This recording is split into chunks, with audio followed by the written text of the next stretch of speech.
Hello, football faithful, and welcome back to another episode of the Double Doink Podcast. My name is Brenden. Thank you so much for tuning in today.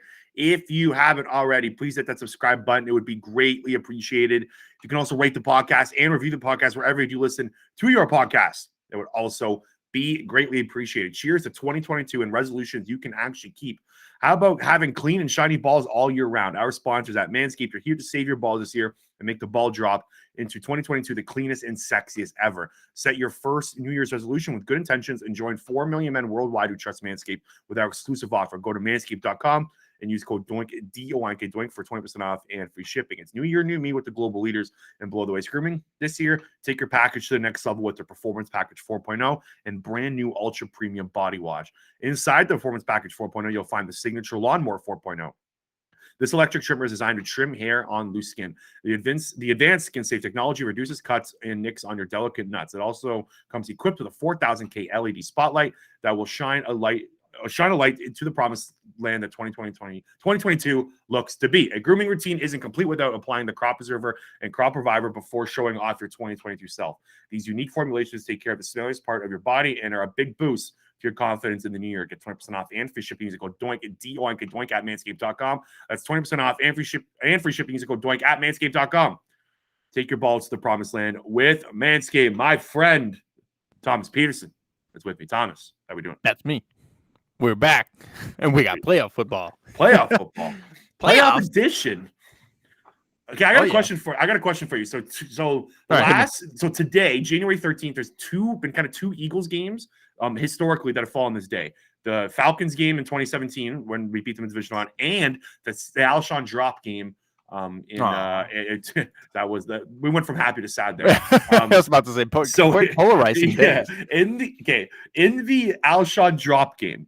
Mm-hmm. Can you guess who led the Eagles in carries and rushing yards?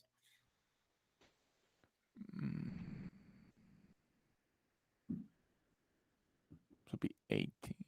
So 2018, yeah. In that game, yes. In that single game.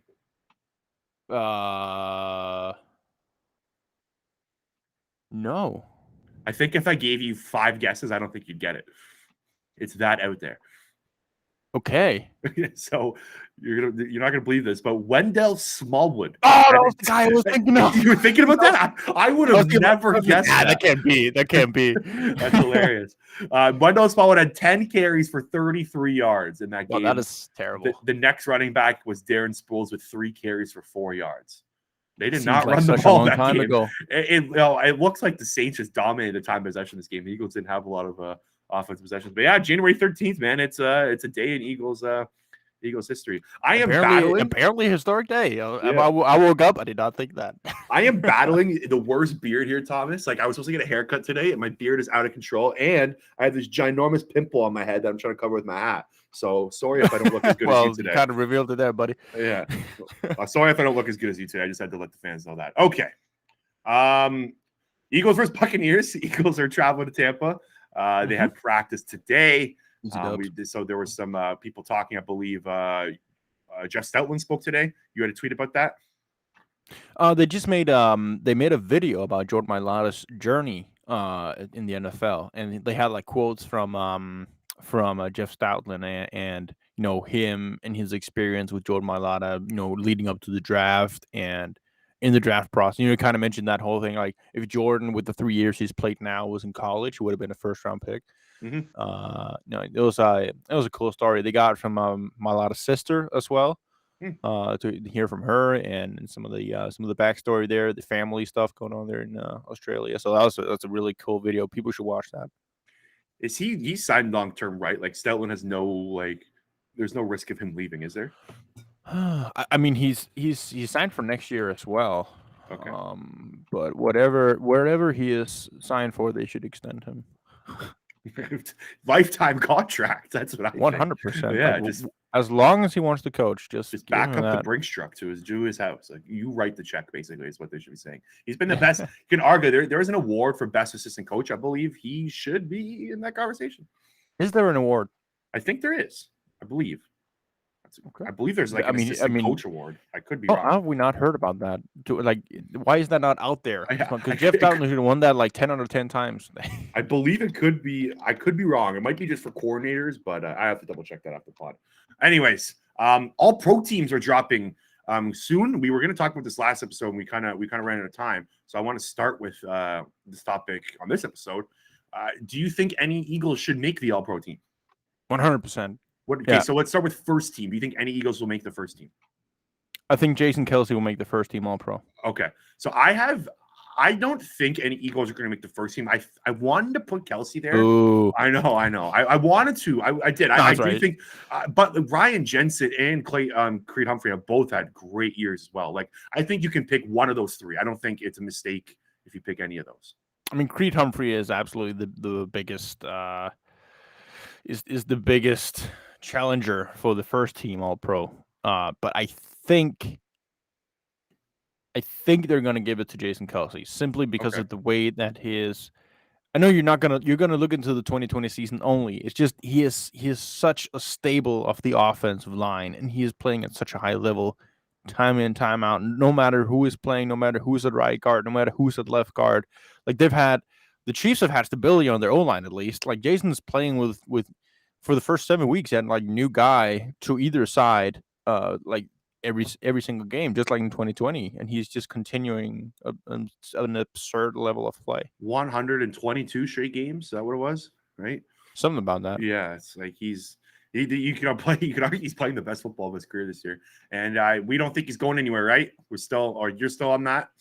Like, I think if he was going away, I think he would have wanted to let the fans know it was his last game at the Link, and he didn't show. Maybe they just didn't show it, but I mean, come on, it's TV. They would have shown it. If he had any sort of emotion that this was his last game at the Link, he would like. There was nothing. There was not a single bit of sadness or anything like that. Yeah. From because I think he's determined that he's taking another year. Otherwise, it would have been different.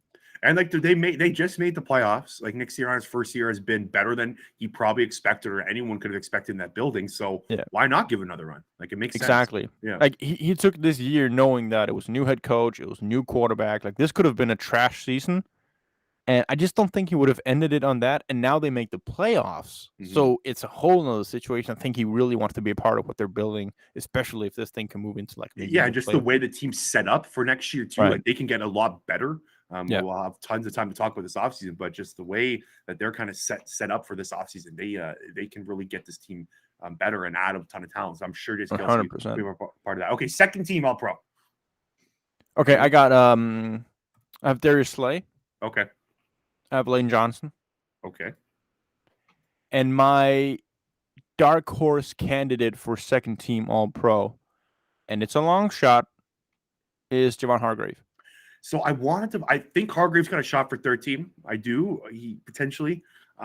He kind of fell off. He didn't fall off. Just the statistics weren't really there in the second half of the season, but he was still disruptive. And I think he kind of just got off so hot at the beginning that I think people were kind of just expecting like him to kind of continue in that trajectory, and just that never happened. I think Darius Slay is going to get third team. I think he should be for second team or potentially first team. He's played that well. Trayvon Diggs is going to get just because the interception totals, and it's so ridiculous. I know, and I can't like. Look, I think interceptions are probably the most important thing a defensive player can do on the field, but just he's not, the amount of yards he's giving up is like a historic bad pace where him making the all-pro team is too much. I think you got to put Jalen Ramsey in there. He's the first team all-pro. He's been the best corner in the league so far this year. AJ Terrell's had a great year, so he's got a ton of just like AJ Terrell's had a better season than Trayvon Diggs, in my opinion. Yeah, he has. Like it should be Ramsey, Terrell, first team all-pro, in my opinion. Yeah. And then I think Slay should be third. Like I think Slay should be the third cornerback selected. He's played that well.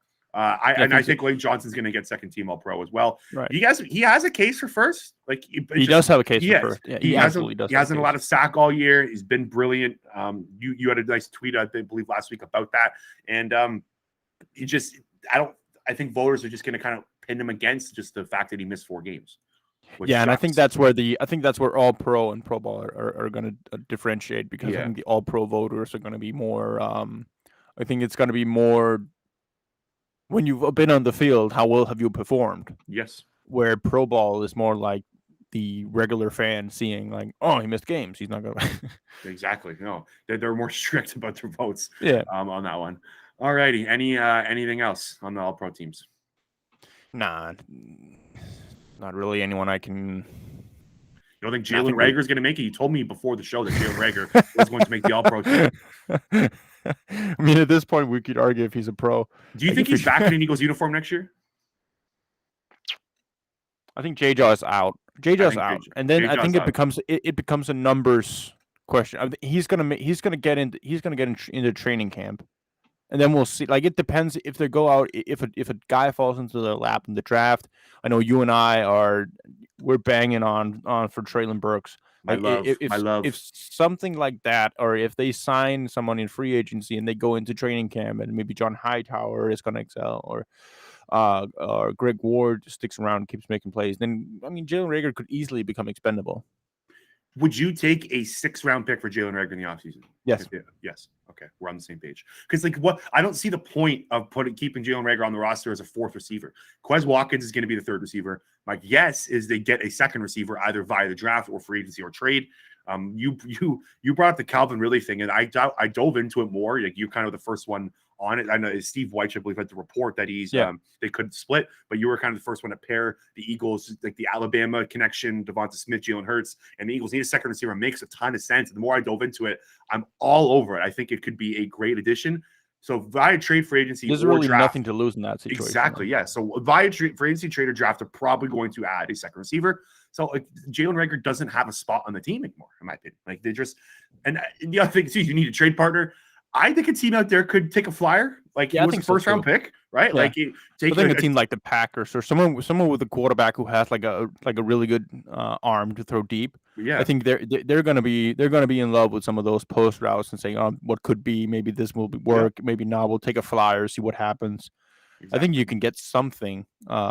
It's just right now I just have the idea that Sirianni is all credits to him. He is make like so many different ways of utilizing Reagor in the offense, whether it's slot receiver, outside receiver, on sweeps, on screens, at running back, returner, and he's just not showing up in any facet of the game. Yeah, like he hasn't produced. Like, you're right, Sirianni's kind of done everything he can to get him the ball. It just hasn't worked. I think they should look to move him for a late draft pick this offseason. Okay, why don't we talk and get into this game? Eagles head into Tampa, take on the Tampa Bay Buccaneers. They are currently 9.5-point underdogs. I do think that spread's a tad high. I talked about it with Mike Clay on the Double Doink podcast earlier this week. I think Vegas is kind of underrating the Eagles. I think 9.5 a tad high. I thought 8 was a good number, so I think there's some value on the Eagles there. But why don't we just talk about the game in general? And I think a good place to start is these teams played each other, right? Week 6, Eagles went to Tampa Thursday Night Football to play Tom Brady and Tampa Bay Buccaneers.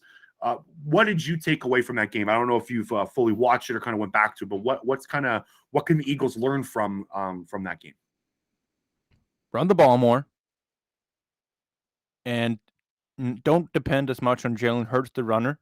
Depend on your running back group as a runner, as a running unit. Of course, always have Jalen Hurts as the threat, but actually utilize the running backs in this game. Okay. And I just think the offense of the Eagles they were so limited in that game. Like, just their offensive line shuffles that they had working around there. Jordan Mailata playing right tackle, Andre Dill playing left tackle and struggling at left tackle. Jordan Mailata and Leighton Dickerson hadn't played a game side by side at that point of the season yet. They had that's a lie. They had a few snaps in week 2, but like nothing. Like, they didn't start together at that point. And Lane Johnson's coming back. Dallas Goedert is coming back. He didn't play in that game as well. So basically, it's left tackle, it's right tackle, and it's one of your best offensive weapons that they were missing in that game, and they didn't do what they're good at, which is running the football and dominating the trenches. So I think that is a massive difference from last time. I remember, like, in the last game, it was so out of hand for the Eagles in the first half, and then they sort of clawed a little bit back in the second half. Like, so a lot of the frustrations from that game was with Jonathan Gannon and the way that he played defense. in that It game. was the And then, offense's fault. It was not the defense's fault in that game. yeah, Like, yeah, the offense had 6 straight 3-and-outs in the first it half, was slow. and an interception involved in there. Like the offense was awful first half. The defense, like they didn't play very well. Like Tom Brady. So Tom Brady in that game from the 5-yard line, so passes from 5 yards or fewer, Tom Brady was 25 of 26. That's literally the stat. Like I looked it up, I double checked today. That is correct. He missed one pass from 26. They torched the Eagles on screen passes in that game. Like Leonard Fournette was a monster in the receiving game. He had a big day in screen passes. That's what happens when you play the Bucs. I mean, as soon as there's any type of pressure on Tom Brady here, he is the master of getting rid of the ball and converting pressure into positive yards, and then take advantage of the opportunities downfield when they do present themselves. So it is, yeah. No, go on. Finish your point. It is vital in this game that Jonathan Gannon does things that he has not really done too much, and that is like asks his cornerbacks to play more press. Send pressure, and when you do send pressure, always make sure you have a linebacker in man against the running back, so he doesn't have that easy check down there. And if he does check it down, you have a guy to make a tackle for a loss or no gain, because those checkdowns are going to be coming, and like they're going to be. Yeah. If that is the same thing against Washington as it was against, as it's going to be against, like just Washington, and not like a team that isn't very good. There are so many passes underneath that just go for 8, 10, like 5. They can keep hitting those because there's never a guy on the running back. They don't put any responsibility on there, so it's always a check down option, even if everything's covered downfield. And it's such a shame when you're sending pressure, you're 10 yards off of the cornerbacks, and linebackers don't have your check down option. Like what? It should be like number one when you're sending pressure, take away the safety valve, so you can actually get home when you're sending pressure. That's like the one thing that I have, and just the key notes on the defensive side of this game is don't sit back and let Brady gash you. Like you can't have the repeat of 25-26 from 5 yards or shorter. The defense also, it looked like the Bucs knew that the Eagles were thin at linebacker and safety. They ran 12 play action passes. They were 10 of 12 on those passes for, I believe it was 130 yards. Plus, I don't have the yardage. I only have the completions, but they attacked that second level of that defense. Like that game, it was Davion Taylor and Eric Wilson basically starting. And like those guys aren't on the field anymore. Like T.J. Edwards barely played. I think Alex Singleton was also on the field quite a bit. He didn't have a very good game in that one. But they knew the weaknesses and they attacked it to the middle. Now, we're going to get into this when we talk about the Bucs offense, but Rob Gronkowski was not in that game. And I think that was kind of a huge, like a huge bonus for the Eagles in that game to not have to deal with him. But they also had to deal with Chris Godwin and Antonio Brown, and they kind of used those two guys as like the tight end through the middle of the field. Like a lot of the passes were through the middle of the field, attacking Anthony Harris, attacking the safeties. Marcus Epps played a lot in that game, so like they kind of knew the weaknesses of the Eagles defense, and they attacked it. They attacked it pretty well. Yeah, I think those are two key losses for the Bucs offense in terms of getting the ball downfield, which just adds to what we just talked about in sending pressure and making sure you have those checkdowns option, that you're playing aggressive on those. And just a couple more notes in that game. No Dallas Goedert or Lane Johnson. So like two of the best players on the Eagles offense were not in that game. Zach Ertz was the leading target receiver in that game. So Zach Ertz played basically the entire game. So that's not going to happen. Of course, he's not on the team anymore. But the Bucs were also without Sean Murphy-Bunting, Jamel Dean, and Antoine Winfield. So you can kind of cross off the guys that weren't on the Eagles and then were on the Bucs. Like they kind of even out when you look at it that way. But now the Bucs are down Godwin and Brown, so I think that is more of an advantage. I don't have much else on that game. The Eagles' offense was bad. Jalen Hurts didn't play very well. He only threw for 115 yards. That was probably one of his worst games of his career. They barely ran the ball. Miles Sanders led running backs with 9 carries. He was the only running back to get a carry in that game, which is crazy thinking about the transition from his team. I think that was the turning point, right, for this offense. Like they watched the film probably in the long week from Thursday to Sunday. They played the Raiders on Sunday. That game kind of got away from them, right? Like the Raiders got out to an early lead, and they kind of Miles Sanders also got hurt that game in Vegas, so their running attack didn't really work, but The Raiders game was bad too. I think like the Detroit game and then moving forward there was really where they started to heat up. Yeah, I think it might have been like the start of the Friday after the Bucs game. I think Sirianni and the coaches probably took a long look in the mirror and said, "We gotta change things up here. This offense isn't working." All righty. Anything else on that game? No, I think you hit on it pretty well. Okay, why don't we talk? Let's go Eagles offense versus Bucs defense. Eagles offense finished 12th in EPA per play. The Bucs defense finished 12th in EPA per play on defense. So the Bucs had a pretty decent defense this year. I think the biggest thing to start with this matchup, and we won't know till tomorrow. So Bruce Arians did not talk to the media today. He did not provide an injury update. But the Bucs injury report is going to be very, very key for this game. Like who is playing? It looks like Jason Pierre-Paul and Shaq Barrett are going to play. I don't know. I'm of the belief that Lavonte David is not going to go. And if he cannot go, that is massive for this team. Yeah, it is. Just sticking with the D-line for a second there. Like Jason Pierre-Paul had an atrocious game against the Eagles. Like he was a non-factor of all non-factors. He didn't do anything at all. Like at one point I was actually thinking about like is he supposed to not rush the passer? Because it was that bad. But it did look like somewhat of an attempt to pass rush. But yeah, that was bad. I'm not concerned about him too much. I think he hasn't played in a while, right? Like he hasn't been on the field in quite a bit. So like there's the rust versus like freshness factor here. Like how is he gonna be rusty? Is he gonna be fresh? You don't know. And with Devin White and Lavonte David, like those two guys, they're playmakers. Like they're strong, they're fast, and they'll make big plays, but they're also undisciplined as linebackers. And you can kind of compensate for that when you have two of the same kind. Like if you have one extremely disciplined linebacker and you have one guy going rogue, then sometimes like that just opens up a ton of gaps. When you have two guys who just always like seem to make like compensate for lack of discipline or lack of gap responsibility by being extremely fast and making like a big play in that way. Like you sort of compensate a little bit for both things, but like Devin White will regularly take a pass step against the run, and that you saw the Jason Kelce block against him where he like blocks him 40 yards downfield last time they met. He take like is clear as day run. He takes a few pass steps back. He is like he's washed in the run game.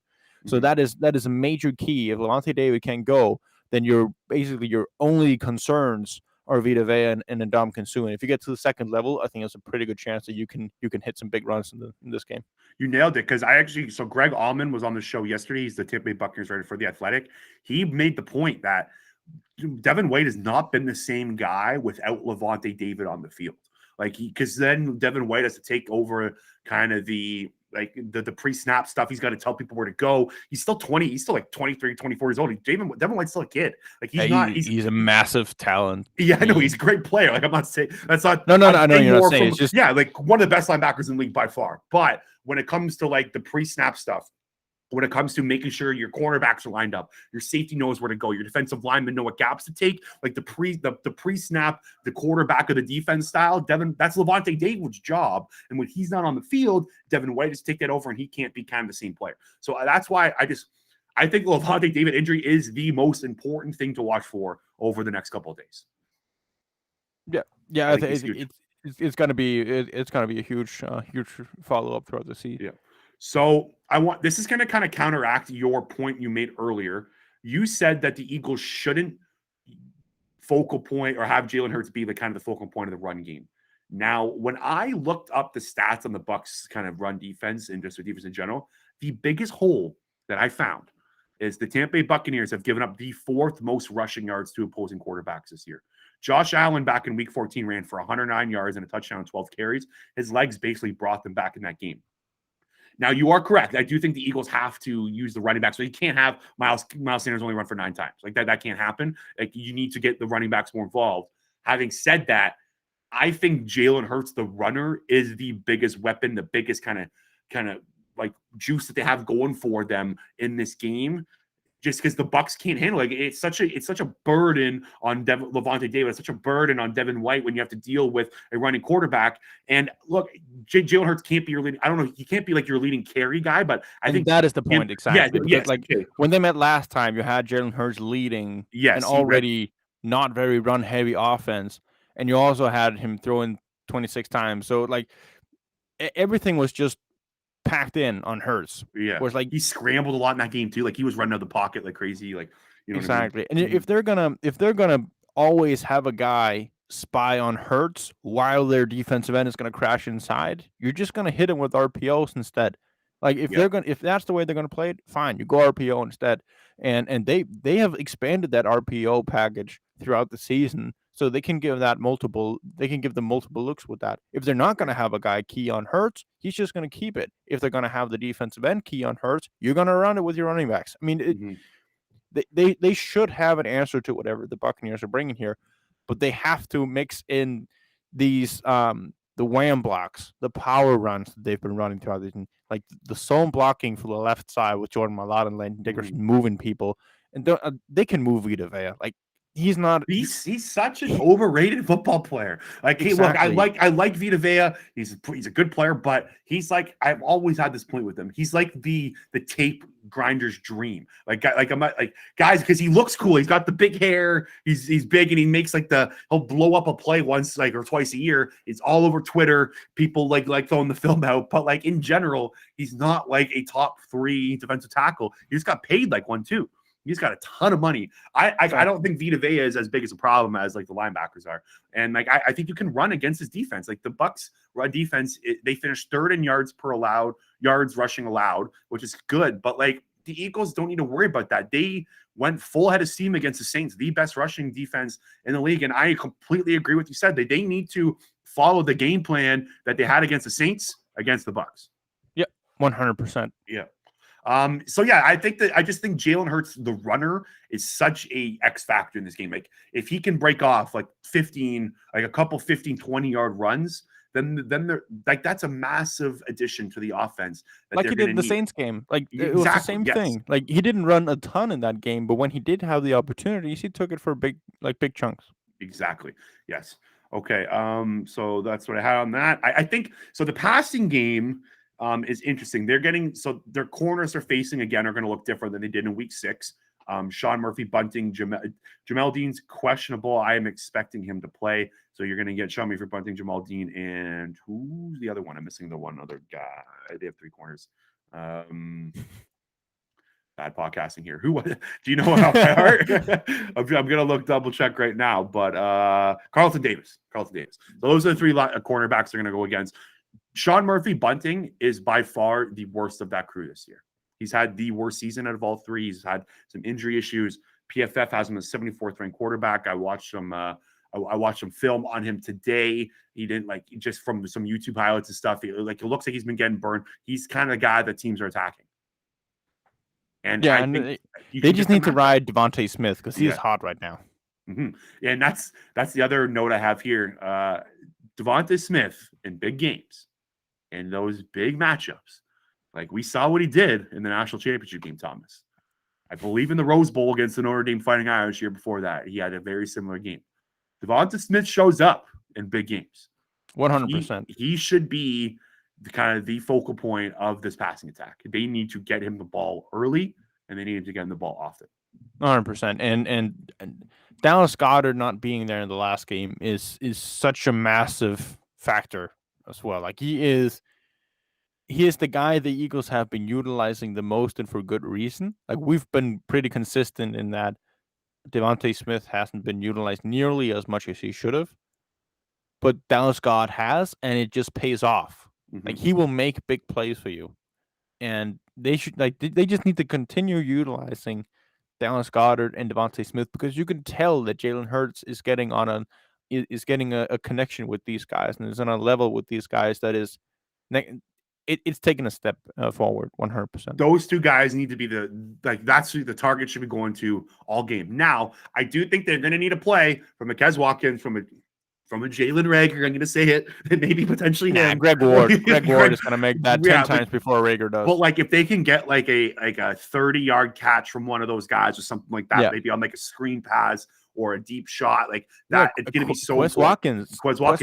Yeah, he's going to make people miss. I mean, and he could take it down the field. He's your X factor. And the Buccaneers secondary, like they've kind of, it's been kind of a pit of death, I guess, with them in the secondary. They've started so many guys, like Richard Sherman started against Eagles in that game back in week 6. Like their secondary has been kind of just rotation, and they've allowed the 19th most receiving yards to opposing wide receivers this year. So it's not like, again, it's not terrible, but it is vulnerable. Like you can throw the ball against this team. And Jalen Hurts has done a great job over the last couple of games of using his arm. So I think it's there for the taking. Yeah, I 100% agree with you. Anything else on the Eagles offense versus the Bucs defense? Nah, I think that is where my confidence lies, is in the Eagles offense going against Bucs defense. I think they have a good chance. Agreed. I want to thank BetterHelp for sponsoring this episode. Many people want to start their year off with a new goal in mind. For me, I'm trying to lose some weight this year and get back into shape. The best way to stay focused on a goal is talking to someone about what's on your mind. Not everyone is someone they can lean on and talk to. That's where BetterHelp comes in. With BetterHelp, you have access to over 20,000 licensed therapists. It's not a crisis line. It's not self-help. It is professional therapy done securely online. BetterHelp will assess your needs and match you with your own licensed professional therapist. If you ever search for a counselor in your area, you know it can take weeks or even months just to get a phone call back. With BetterHelp, you can start communicating in as little as 48 hours. BetterHelp is committed to facilitating great therapeutic matches, so they make it easy and free to change therapists if needed. It's more affordable than traditional offline therapy, and financial aid is available. Visit BetterHelp.com/DoubleDoingPodcast. That's BetterHelp.com/DoubleDoingPodcast, and join over 2 million people taking charge of their mental health with help from an experienced professional therapist. And we want to thank BetterHelp for sponsoring this episode. All right, Thomas, next on deck, we are going with the Eagles defense versus the Bucs offense. The Bucs offense finished first in EPA per play on offense. They were the most efficient offense in the NFL this season. Eagles defense finished 16th in EPA per play on defense. What are you looking at in this matchup? This is the worrying thing about this game. Like, this is where I'm really not confident at all. And we talked about the Chris Godwin injury. Antonio Brown torched his team in week 6. Like, he was their best player. He really did. Yeah. I mean, he really did. And those guys are key factors. It's Tom Brady, and that trumps everything. Yeah. that you can put there on the table. Yeah. And I just think the way that Tom Brady plays football matches up perfectly with the style of defense that Jonathan Gannon has been running, allowing long-ass controlling drives that's just going to keep the ball away from the opposing team, and that's going to end up with a touchdown. And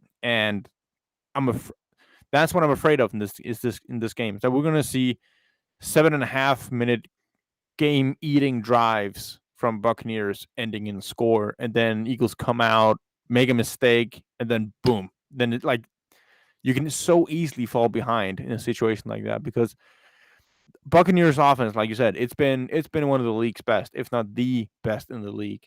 And it is absurd what Tom Brady's doing at the age that he's at right now. He's just becoming better and better. No one even talks about it. It's like it's just normal now. Yeah, I mean, how old is he? 43? 44. He's 44, and he's putting up career best numbers. And if Aaron Rodgers didn't play out of his mind this year, he's the MVP of this year. Like he right? Still might have a case. Yeah, exactly. Rodgers is probably going to win it, but I mean, Tom Brady has as good of a case, and it is. So it's a massive task for Jonathan Gannon, and it's unfair that the expectations for him are high, but I just think they are. I need him to cook up a game plan here. The Eagles might lose, they might get torched, but I want them to get torched in man coverage, sending pressure. Yeah, I don't want them to get torched in small short completions all the time, moving the sticks and not forcing anything. Like, you might as well, if the default setting is that you're going to allow long ass drives, you already lost. Then just go ahead, go full head of steam. All your exotic blitz packages, the things you wake up at night and gets you hard when you're with your wife and thinking about blitz packages, bring that out. Bring all of that out, and just have fun with it. Yeah, like fuck it, like empty the kitchen sinks. Like it's time. Like don't sit back and let Tom Brady beat you. Thomas, exactly. Tom Brady was the 23rd ranked quarterback in EP per play against the blitz this year. That is so he's vulnerable. Like he was not very good. Jalen Hurts was 13th, by the way. Jalen Hurts held the blitz pretty well this year, but Tom Brady, 23rd. You can go get him. Like and look, he doesn't have the guys around him he's comfortable with. Chris Godwin and Antonio Brown, he's comfortable with those guys. When he has those guys in the field, he makes more precision passes. You saw that Saints game. It was Thursday night or I think it was Monday night. Monday night game against Saints. It was shook. They were shook. Exactly. Yes. And that game they all kind of went out that game. So it was more tough on Brady because he had to adapt and he didn't have like a week to think about it and a week to play with these guys. But you're going to Rashad Perriman is dealing with a hip injury right now. He's going to be like a focal point of this offense. Like Scotty Miller is going to be a huge part of this offense. Like you got to let those guys beat you. And that kind of brings me to this point.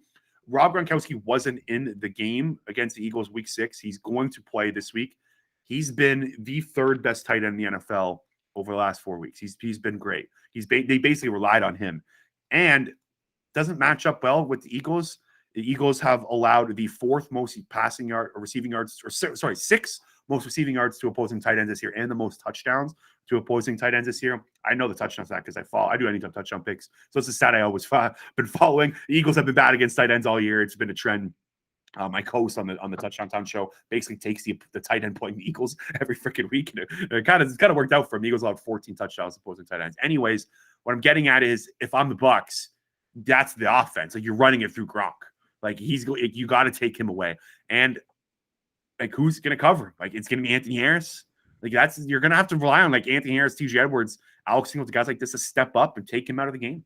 So I think that's a pretty interesting conversation because when we're talking about who's going to cover Gronk, are we talking about who we would want to cover Gronk, or are we talking about what's probably going to happen? And that is Eagles playing. What do you think Gannon's plan is to shut down Gronk? What do you think he's thinking right now? I think if we're talking a trend basis, if he's going to do the same thing that he's been doing this season, it's not change anything at all. He's going to line up the same way that he's been doing and not shadow anyone. He's not going to lock anyone on a certain player. Like if Gronk is lined up to the right side and he's going to motion to the left, you're going to see bracket. Like one guy is going to come down, one guy's going to go deep safety. Like that is the way that you usually run these things. They don't travel that much with their guys. We saw Darius Slay travel a little bit throughout the season, but it's been so limited that I wouldn't get my hopes up that one certain player is going to travel with Gronk, for example. No, I don't think you can't really travel with Gronk. Like I don't think it's going to be able to happen. Nah, but I do think Slade travels with Mike Evans, though. I do think that's going to happen. I mean, I think if it was up to me, I would have a guy like Monte Maddox on Scotty Miller when he's on the field. I think he's the one who can travel best with him. I'd probably have Roddy McLeod on Gronk as much as possible. Have Ant Harris deep. I'd have Darius Slay on Mike Evans. I hate that matchup for the Eagles. Yeah, but I mean, it's not going to be a great matchup. The players are the players, right? That's who they got in the field. One of them players are the players. And exactly. If you're playing it well enough and you're actually getting pressure, if you're sending guys and you're like, if Brady has just a tad under pressure, and he's getting like he's got Gronk on McLeod. I mean, they're probably going to win a lot of them, but if just one of those plays is going to result in a pick, and Rodney's been sort of hot in that, and I mean, I know it's primarily been on wide passes or deep passes or like overthrows or something like that, but I think those are one of the, like. Otherwise, I'll go Avonte Maddox simply because he showed a ton against bigger guys this year. Kyle Pitts, who is a freak in size compared to Avonte Maddox, like Avonte stuck with him, and like credit to Avonte for really playing well this year. So Eagles injury report just came out 10 minutes ago. Now, I don't like that Josh Sweat DNP Josh Sweat. This is making me nervous now, Thomas. It's not. That is not good. Yeah, this is a guy that they need to be on the field. That's where I was kind of going with next with this. Is he's got to have a huge game. Like he's probably the most. You can argue Darius Slay's the most important player on this defense right now, and then Josh Sweat's second. Like you can make that argument. Like if you want maybe Javon Hargrave, you can put in that conversation. But like Josh Sweat's they need him on the field. He's got to play his game. Yeah, like this is making me nervous. I look, illness, it's a tough kind of thing to forecast. Like there's been situations this year where you've had like a guy with an illness and he ends up on the COVID list. this doesn't look like that because it's been 2 days.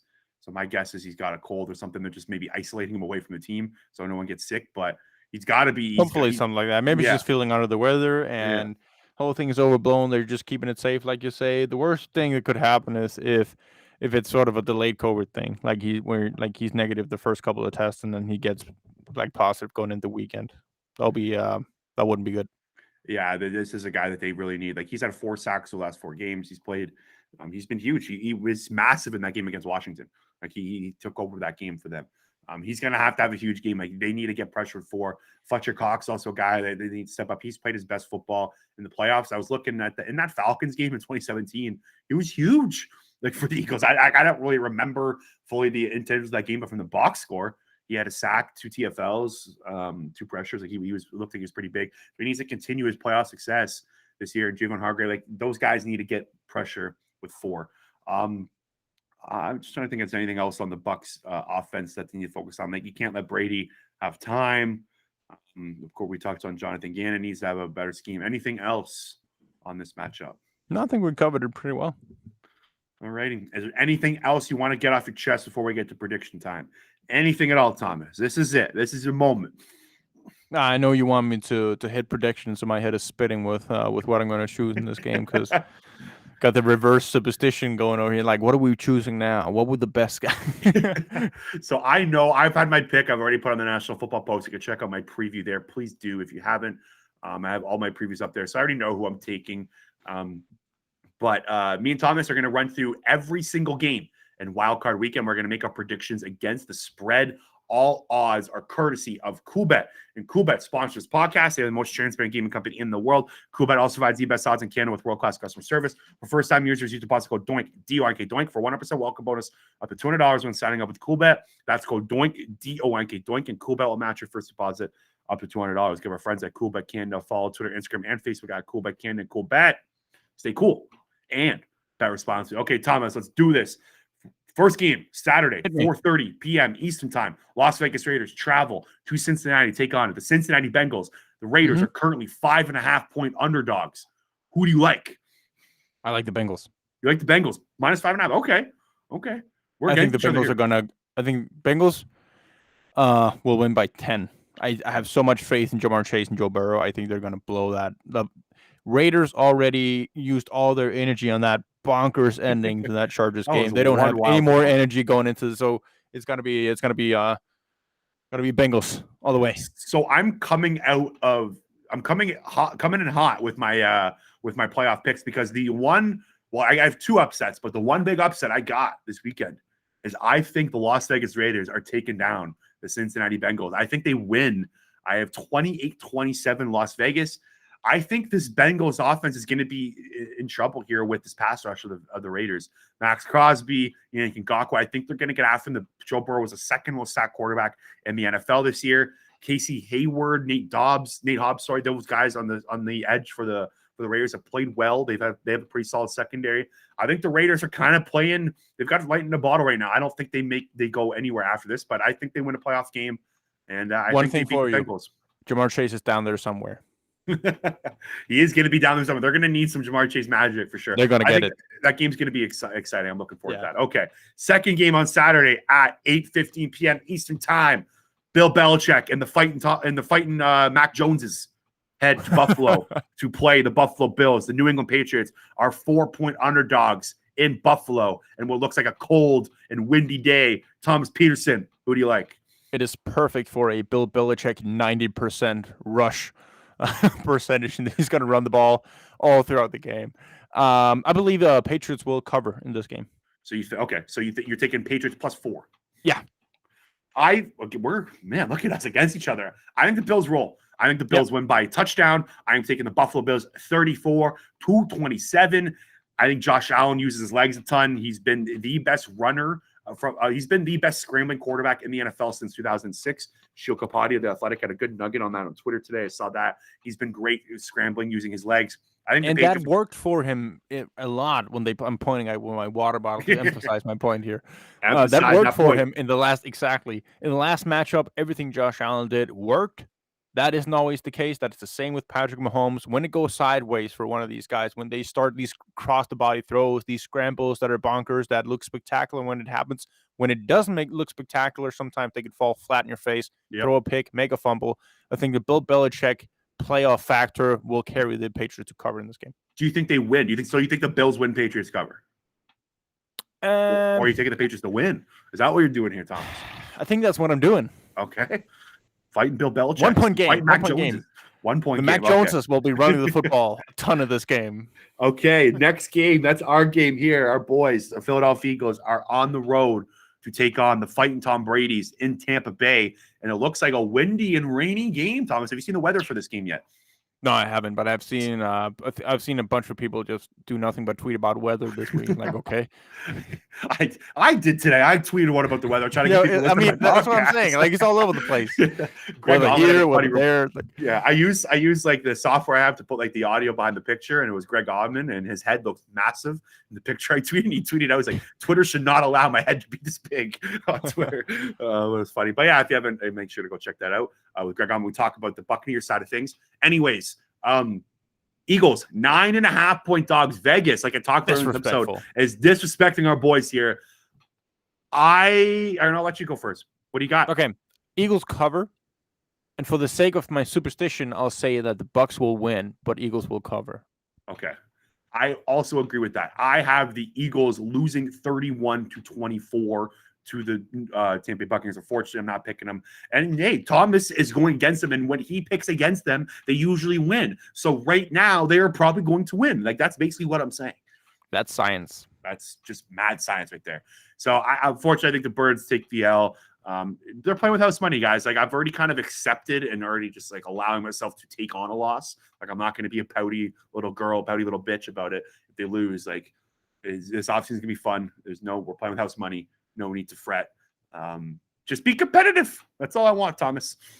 Be competitive, and I swear to God, if Jonathan Gannon comes out and plays soft zone defense, and that is what Eagles are gonna lose, Are we gonna march with our pitchforks down Philly? We're gonna come from Canada and from Denmark. We're gonna ship him out, and we go back home. You don't want that, Philly. You don't want us in your territory. We're bringing him to Denmark if it happens. All righty, San Francisco 49ers. Travel to the Dallas Cowboys to take on the fighting Mike McCarthy's at 4:30 p.m. Eastern time. The 49ers are 3-point dogs. Who do you like? I think the Cowboys will win, and I think they will they'll win by at least 3.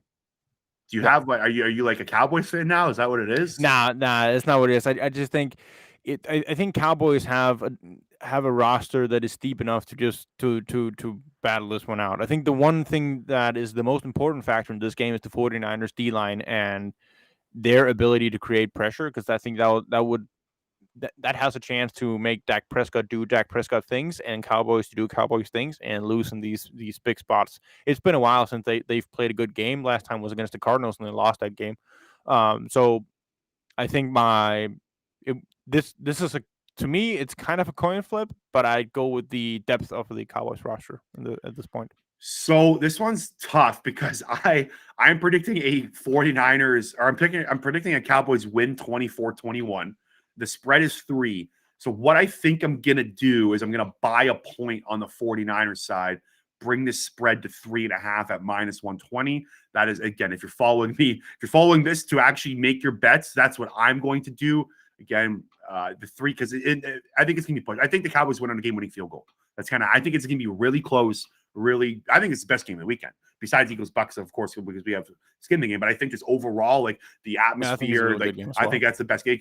NFL must be creaming their pants with this game. Like the 49ers and Cowboys, the two biggest kind of franchises in NFL history, basically going at it. So I think that's going to be a really good game. Okay, 2 more games left, Thomas.